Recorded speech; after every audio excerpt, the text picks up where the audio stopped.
Como é habitual, às quartas-feiras contamos com o comentário de Paulo Bento. Paulo Bento, muito bom dia. Obrigada pela sua presença aqui neste Primeira Hora. Temos falado muito nestas últimas semanas sobre quais são as funções do Estado. Na discussão pública tem-se falado de refundar o Estado. Acho que é importante percebermos o que é antes de mais, a figura do Estado e se o Estado pode ser considerado uma pessoa de bem. Bom dia. De facto, fala-se muito de refundar o Estado. Temos de perguntar que Estado? É um Estado democrático? Pode não ser um Estado democrático. Isso levar-nos-ia, por exemplo, a questionar e a perguntar o que é a democracia. As pessoas estão convencidas que a democracia em que nós vivemos é a democracia. Não, mas há outras formas de democracia. Esta é uma democracia representativa. É uma democracia imperfeita, longe de estar perfeita. Mas isso ficaria eventualmente para outro programa falarmos da democracia. E uma definição possível, não sei de quem é originalmente, mas eu ouvi ao Vítor Bento, é de que a democracia é um processo democrático de uma pequena minoria impor a vontade à maioria. E se usássemos, eu arrepio-me um bocadinho usar esta definição, mas se usarmos esta definição, podemos então partir para a discussão do que é o Estado e se o Estado é de facto uma pessoa de bem. Portanto, deixando para trás uma abordagem talvez um pouco eclética, se calhar uma abordagem mais mundana, mais clara. Eu pessoalmente confesso que durante muito tempo achei que o Estado era uma pessoa de bem, que a autoridade era uma pessoa de bem. Eu gostava de pensar que é assim, e acho que de uma forma geral nós ainda gostamos de pensar que o Estado é uma pessoa de bem. E o que é que podemos entender antes de continuarmos por pessoa de bem?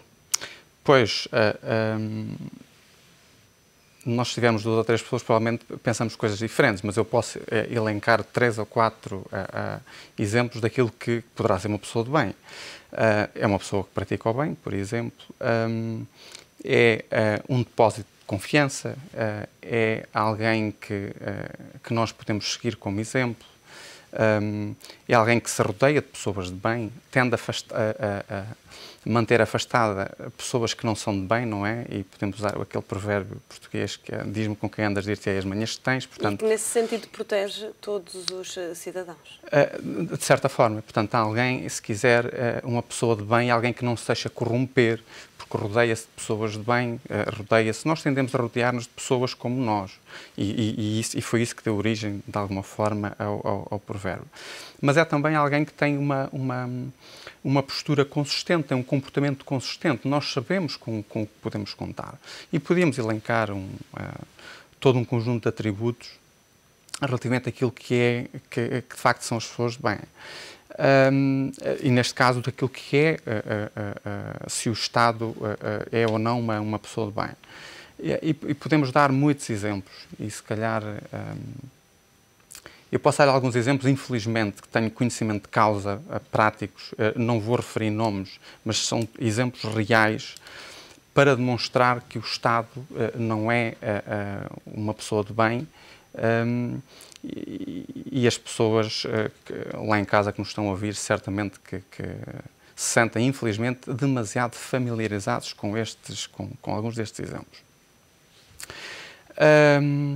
Por exemplo, eu moro num condomínio aberto cujos jardins são mantidos pelo condomínio e pela Câmara. O condomínio é suposto pagar 50%, a Câmara é suposto pagar 50%. Em 5 anos a Câmara não pagou €1. Era suposto o condomínio explorar 2 pequenas infraestruturas criadas, uma como centro de dia para idosos e outro para crianças. Até hoje isso não aconteceu. Temos um parque público há 5 anos fechado, que a Câmara não nos deixa explorar. Milagrosamente, e é melhor nem sequer tentarmos saber porquê, isso será desbloqueado dentro de 1 ou 2 semanas, ao que parece. E, portanto, temos estacionamento selvagem, porque é um condomínio aberto à volta. Portanto, é um exemplo. Durante 5 anos, o Estado não cumpriu com as suas obrigações. Mas vou dar-lhe outro exemplo. Uma empresa que tinha um conjunto de isenções junto à Segurança Social e foi aguardando que a Segurança Social confirmasse essas isenções e, numa semana, recebeu uma carta da Segurança Social em tom ameaçador a dizer que existia uma dívida perante a Segurança Social.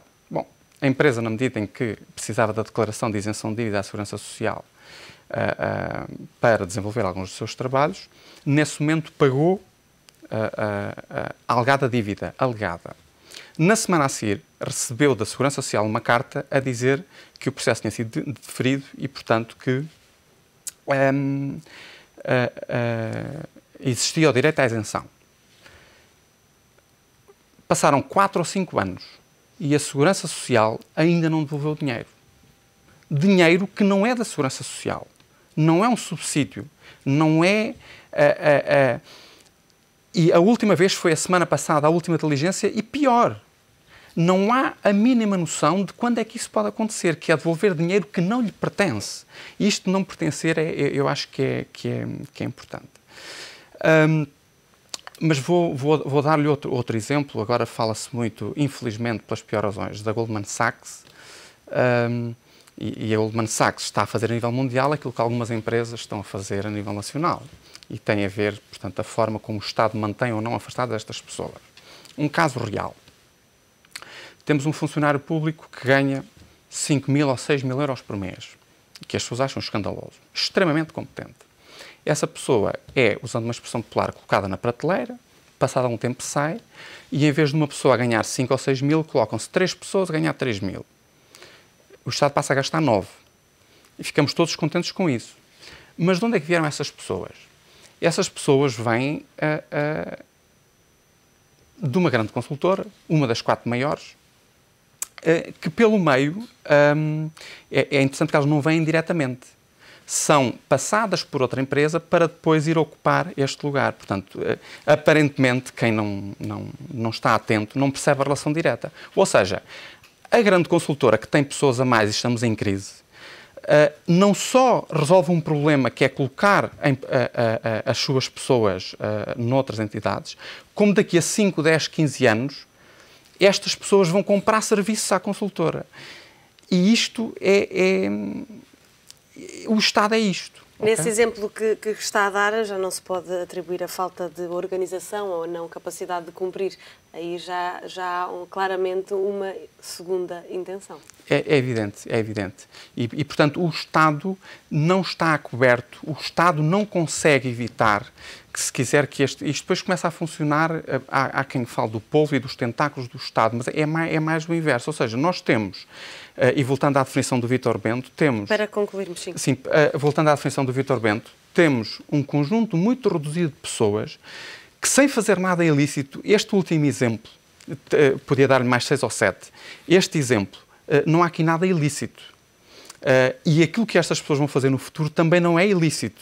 Ainda assim, isto é que explica aquilo que é o Estado. E não se o Estado deve dar subsídio A, B ou C às empresas X, Y ou Z, ou se deve atribuir outro tipo de... Antes de discutirmos as funções, se calhar devíamos tentar desminar o Estado e criar formas de evitar... Nunca se consegue em completo, mas não vale a pena sermos ingênuos. Até porque o Estado é feito de pessoas. Exatamente, e porque o Estado é feito de pessoas, mas tentar de alguma forma manter o Estado um bocadinho mais a coberto deste tipo de procedimentos.